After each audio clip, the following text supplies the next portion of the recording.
पास एक महिला अपनी कार एक बड़े ट्रक के पीछे चला रही है। वो उसे हटाने के लिए हॉर्न बजाती रहती है, लेकिन ट्रक उसकी बात नहीं मानता। महिला ट्रक को चकमा देकर आगे बढ़ने का फैसला करती है, लेकिन तभी सामने से एक और ट्रक आता है। वो उसकी कार को टक्कर मारता है और उसे सड़क के बीच में धकेल देता है, जहां दूसरा ट्रक उससे टकराता है और उसे पूरी तरह से तबाह कर देता है। इस बीच जॉन और उसकी पत्नी डेनिस बिस्तर पर टीवी देख रहे हैं। अचानक जॉन को एक शोर सुनाई देता है और वह बाहर भागता है और देखता है कि डेनिस की कार बैंक ने जब्त कर ली है, क्योंकि उसने अपने भुगतान नहीं किए हैं। जॉन के विरोध को नजरअंदाज कर दिया जाता है और कर्मचारी कार ले जाता है। नाश्ते के दौरान जोड़े के बीच स्थिति को लेकर बहस होती है। जॉन कसम खाता है कि उसने बैंक से बात की थी, लेकिन वो 2 महीने पहले की बात है। डेनिस चाहती है कि वो कुछ करे, लेकिन जॉन के कारखाने में घंटे कम होते जा रहे हैं। वो दूसरी नौकरी खोजने की पूरी कोशिश कर रहा है। इसके बाद जॉन अपने बेटे माइक को स्कूल छोड़ देता है। माइक अपने पिता को याद दिलाता है कि अलविदा न कहें, क्योंकि ये दुखद है। वो बाद में मिलना चाहता है। फैक्ट्री में एक लंबा दिन बिताने के बाद जॉन और उसका दोस्त जिमी एक बड़ी कंपनी में नौकरी के लिए इंटरव्यू देने जाते हैं। जिमी को लगता है कि यह सब दिखावा है, क्योंकि ऐसी जगहों पर नौकरी पाने वाले लोग सिर्फ मजदूरों के रिश्तेदार होते हैं। मैनेजर जॉन के बायोडेटा से बहुत प्रभावित होता है, लेकिन जैसा कि जिमी ने अनुमान लगाया था, वो जॉन को ज्यादा योग्यता वाला बताकर नकार देता है। रविवार को पूरा परिवार माइक के बेसबॉल गेम में जाता है। सब लोग खूब मस्ती कर रहे होते हैं। तभी अचानक माइक को चक्कर आता है और वो गिर जाता है। उसके माता पिता उसके पास जाते हैं, लेकिन माइक कोई प्रतिक्रिया नहीं देता। अस्पताल में डॉक्टर माइक को सांस लेने में मदद करने के लिए तुरंत एक मास्क देते हैं। डेनिस अपना होश खो रही होती है, इसलिए एक नर्स माता पिता को एक तरफ ले जाती है ताकि वे कागजात भर सके, ताकि डॉक्टर शांति से काम कर सके। बाद में डॉक्टर बताते हैं कि माइक का रक्तचाप कम है और ये लगातार गिरता ही जा रहा है, उससे दिल का दौरा पड़ेगा। इसके बाद जोड़े को डायरेक्टर रेबेका और कार्डियोलॉजी के प्रमुख डॉक्टर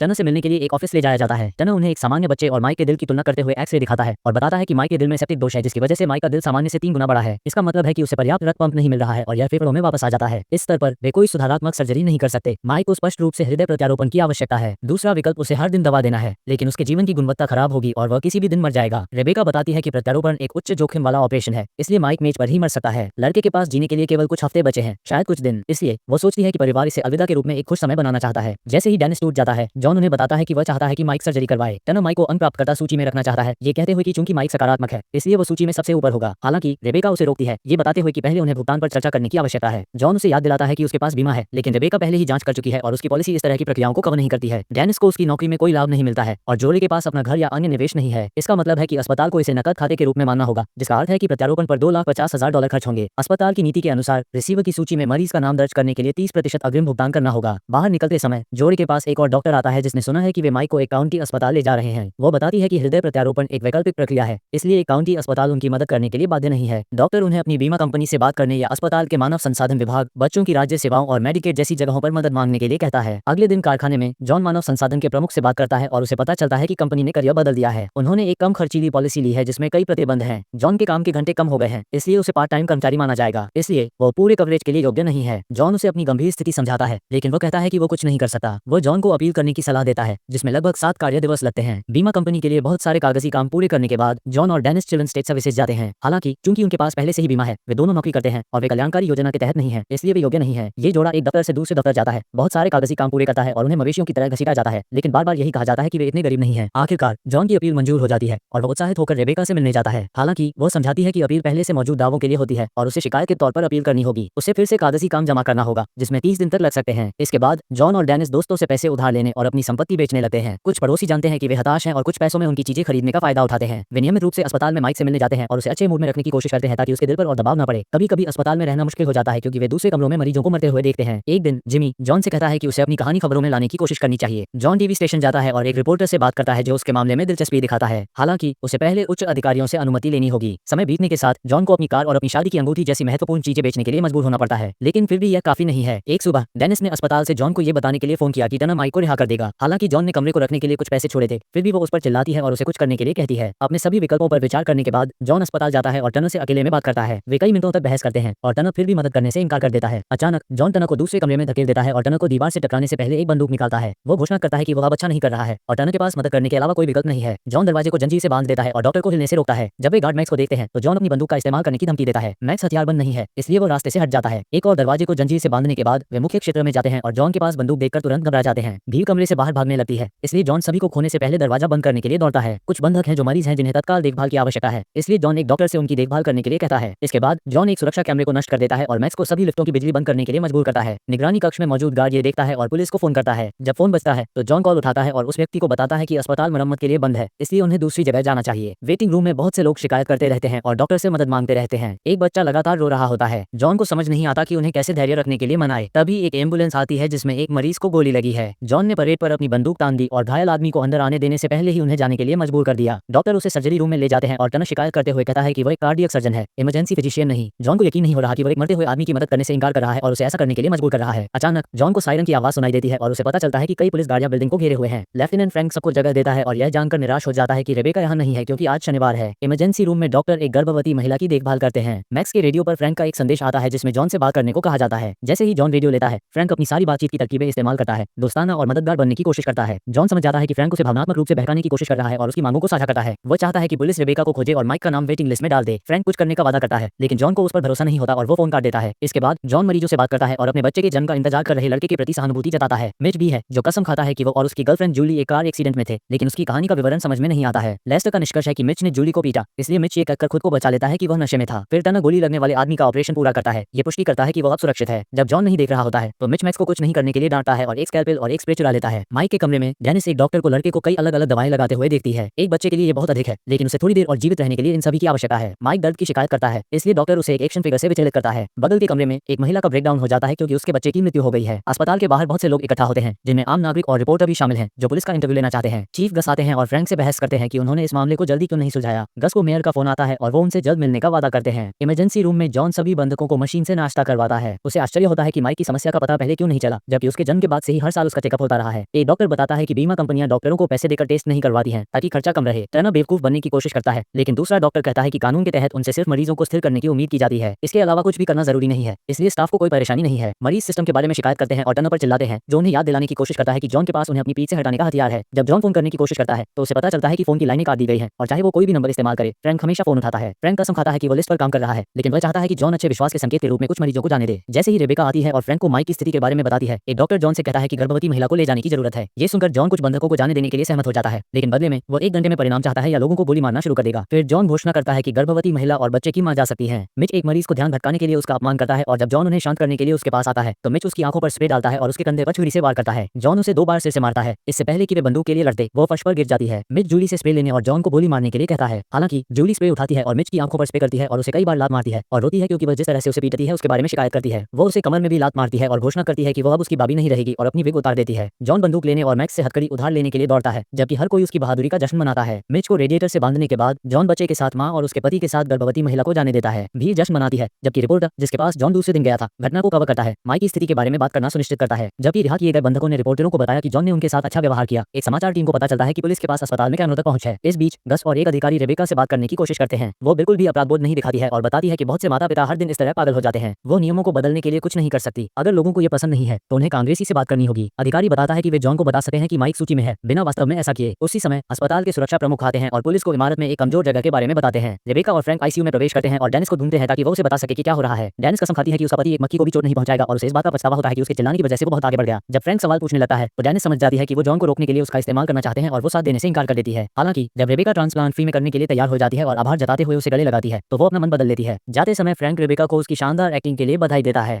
टीवी पर जिमी इस घटना के बारे में बात करता है और देश के हजारों लोगों की भयावह स्थिति के बारे में बताता है। वो कहता है कि सिस्टम ने जॉन को एक कोने में धकेल दिया है। वह स्थिति के बारे में बताता है। वो कहता है कि सिस्टम ने जॉन को एक कोने में धकेल दिया है। इस बीच पैरामेडिक्स और फायरमैन पहाड़ों के पास दुर्घटनाग्रस्त कार में महिला को ढूंढते हैं और पता चलता है कि वो एक डोनर है। अस्पताल में एक अधिकारी फ्रैंक को बताता है कि वे बतखों के बीच से एक आदमी को अंदर भेज रहे हैं ताकि उसे सही से गोली लग जाए। फ्रैंक उसकी पीठ पीछे योजना बनाने के लिए गस पर चिल्लाता है तो गस चिल्लाता है और कहता है कि जॉन जल्द ही लोगों को मारना शुरू कर देगा। हालांकि सच्चाई तब सामने आती है जब गस गलती से चुनावी साल का जिक्र कर देता है, जिससे फ्रैंक को एहसास होता है कि वो मेयर के लिए अच्छा दिखने के लिए सब कुछ कर रहा है। रंगे हाथों पकड़े जाने पर गस फ्रैंक को केस से हटा देता है। सुरक्षा प्रमुख एयर कंडीशनिंग बंद कर देता है और एक स्नाइपर एयर डक्ट के अंदर घुस जाता है। उसी समय रिसेप्शन पर फोन की घंटी बजती है और जॉन कॉल उठाता है। डेनिस की आवाज सुनकर चौंक जाती है। वो उसे बताती है कि रेबेका ने माइक को सूची में डाल दिया है, लेकिन लड़का बहुत अच्छा नहीं कर रहा है। बाहर एक समाचार वैन पुलिस वाले के सिस्टम को हैक कर लेती है और टीवी पर बातचीत प्रसारित करना शुरू कर देती है। जल्द ही हैकर सुरक्षा कैमरे की फुटेज भी हासिल करने में कामयाब हो जाता है। अब पूरा देश देख सकता है कि डेनिस माइक को फोन देती है ताकि वो बहुत कमजोर आवाज में अपने पिता से बात कर सके। रेबेका भी देख रही है और अपराध बोध अंततः उसे रोने पर मजबूर कर देता है। चूंकि जॉन का ध्यान भंग है, स्नाइपर छत के रास्ते बतख से बाहर निकलने में सक्षम है और जॉन की गोली चलाने के लिए सही जगह पर जाने का इंतजार करता है। तभी लेस्टर को पता चलता है कि जॉन टीवी पर है और वो उसे चेतावनी देता है। जॉन को अपने पीछे रोशनी दिखती है, लेकिन वो तेजी से नहीं हिलता और उसके कंधे में गोली लग जाती है। अचानक स्नाइपर के वजन से छत का पैनल टूट जाता है और वह गिर जाता है। जॉन उसे पकड़ने के लिए दौड़ता है और उसकी पिटाई करता है। कैमरे पर यह देखकर फ्रैंक गस का मजाक उड़ाता है, जिसे मेयर का एक और फोन आता है क्योंकि यह सब टीवी पर दिखाया गया था। जब डॉक्टर जॉन के घाव का इलाज कर रहे होते हैं, पुलिस हैकर को ढूंढती है और अपने फुटेज से उसका कनेक्शन काट देती है। नागरिक अस्पताल के बाहर इकट्ठा होते रहते हैं और हर बार जब वे जॉन को खिड़की पर देखते हैं तो उसके लिए खुशी मनाते हैं। इस बीच एक हेलीकॉप्टर दुर्घटना स्थल से महिला को उठाता है और रेबेका कुछ फोन कर रही होती है। जॉन फ्रैंक से बात करने की मांग करता है, इसलिए गस के पास उसे दरवाजे पर भेजने के अलावा कोई चारा नहीं होता है। तभी जॉन स्नाइपर के साथ आता है, जिससे उसके अंडरवियर में बांधा गया है। वो पुलिस को झूठ बोलने के लिए बुलाता है और फ्रैंक के बातचीत के सभी प्रयासों को नजरअंदाज करते हुए माइक से मिलने की मांग करता है। अगर उसे माइक मिल जाता है तो वो स्नाइपर को जाने देगा। चूंकि भीड़ जॉन के पक्ष में है, इसलिए गस और फ्रैंक सामाजिक दबाव में आकर माइक को लाने के लिए तैयार हो जाते हैं। लड़के को आईसीयू से इमरजेंसी एरिया में ले जाने तक पुलिस को डेनिस को रोकना पड़ता है। जैसे ही स्ट्रेचर अंदर आता है, जॉन स्नाइपर को छोड़ देता है। चेकअप के बाद टर्नर बताता है कि माइक की हृदय गति बहुत कम है, इसलिए उसे एक नए दिल की जरूरत है या वो अगले कुछ घंटों में मर जाएगा। जॉन माइक को अपना दिल देने के लिए खुदकुशी करने के लिए तैयार हो जाता है, लेकिन टर्नर ट्रांसप्लांट करने से इनकार कर देता है क्योंकि संगतता की पुष्टि करने के लिए पहले दर्जनों परीक्षणों की आवश्यकता होती है। उनके बिना जोखिम बहुत अधिक है। कुछ बंधकों को लगता है कि जॉन बहुत नेक काम कर रहा है, जबकि अन्य सोचते हैं कि माइक इस तरह अपना दिल पाकर खुश नहीं होगा और कहते हैं कि जॉन को उसे छोड़ देना चाहिए। जब जॉन बंदूक तैयार करता है तो टर्नर को एहसास होता है कि वो दिल को बर्बाद नहीं होने दे सकता और ऑपरेशन के लिए सहमत हो जाता है। एक दूसरे अस्पताल में डॉक्टर कार दुर्घटना में घायल महिला के अंगों को निकालकर उसके ब्लड ग्रुप बी पॉजिटिव होने की पुष्टि करते हैं। रेबेका को एक फैक्स मिलता है जिसमें उसे एक संभावित डोनर के बारे में बताया जाता है और वह डेनिस को खोजने के लिए दौड़ती है। जॉन अपनी वसीयत लिख चुका होता है और उसे 2 गवाहों के हस्ताक्षर की जरूरत होती है। मिच और लेस्टर मना कर देते हैं और कहते हैं कि वे सिर्फ ड्यून का समर्थन नहीं करने जा रहे हैं। जब जॉन बताता है कि हस्ताक्षर करने से उन्हें जल्दी आजादी मिल जाएगी, तो मैक्स और जूली सहयोग करते हैं। डॉक्टर माइक को सर्जरी के लिए तैयार करते हैं, लेकिन पहले रोता हुआ जॉन अपने बेटे से कुछ बातें करता है और उसे हमेशा दयालु और अच्छा रहने की याद दिलाता है। इसके बाद जॉन अपनी बंदूक और जेब से एक गोली निकालता है, जिससे पता चलता है कि उसकी बंदूक हमेशा खाली थी और उसने कभी किसी को चोट नहीं पहुंचाने की योजना नहीं बनाई थी। जॉन गोली चलाने के लिए तैयार होता है, लेकिन वो असफल हो जाता है क्योंकि सेफ्टी ऑन है। वो फिर से कोशिश करने वाला होता है कि अचानक डेनिस रेडियो पर उससे संपर्क करता है, जिसे वो बंद कर देता है। हताश डेनिस दरवाजे की ओर दौड़ता है और चिल्लाता है। कुछ मिनट बाद दिल के साथ एक हेलीकॉप्टर आता है और 4 बंधकों को रिहा कर दिया जाता है। उसके बाद जॉन को तुरंत गिरफ्तार कर लिया जाता है। गस अपने कैदी को लेकर भाग जाता है, लेकिन फ्रैंक को पता चलता है कि जॉन के कपड़े लेस्टर ने पहने हुए हैं। वो हंसता है और उन्हें जाने देता है। अंदर जॉन और डेनिस सर्जरी देख रहे हैं। फ्रैंक अंदर आता है, लेकिन जॉन को गिरफ्तार करने से पहले ट्रांसप्लांट के सफल होने की पुष्टि होने तक इंतजार करता है। अगले कुछ दिनों तक सभी टीवी और रेडियो शो इस घटना पर चर्चा करते रहते हैं और सिस्टम को इसके लिए जिम्मेदार ठहराते हैं। 3 महीने बाद लंबी सुनवाई आखिरकार खत्म हो जाती है और जूरी जॉन को 3 में से केवल 2 आरोपों में दोषी पाती है। सजा शायद 3 से 5 साल की होगी, लेकिन अच्छे व्यवहार के कारण उसे शायद 2 साल की सजा मिलेगी। जॉन डेनिस को गले लगाता है और माइक से परिवार का ख्याल रखने को कहता है। माइक उसे अलविदा कहता है, लेकिन जॉन कहता है बाद में मिलते हैं। जाते समय लेस्टर जॉन से कहता है कि वो उसका हीरो है और माइक उसे उसके द्वारा किए गए काम के लिए धन्यवाद देता है क्योंकि उसे